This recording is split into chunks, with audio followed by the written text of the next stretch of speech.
এইখানে তোর দাদির কবর, ডালিম গাছের তলে। ৩০ বছর ভিজায়ে রেখেছি দুই নয়নের জলে। এতটুকু তারই ঘরে এনেছিল সোনার মতন মুখ।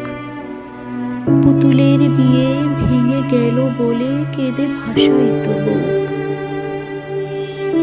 এখানে ওখানে ঘুরিয়া ফিরিতে, তারপর এই শূন্য জীবনে যত কাটিয়াছি পারি, যেখানে যাহারে জড়ায়ে ধরেছি সেই চলে গেছে ছাড়ি। শত কাফনের শত কবরের অঙ্ক হৃদয়ে আঁকি, গনিয়া গনিয়া ভুল করে গনি সারা দিন রাত জাগি। এই মোর হাতে কোদাল ধরিয়া কঠিন মাটির তলে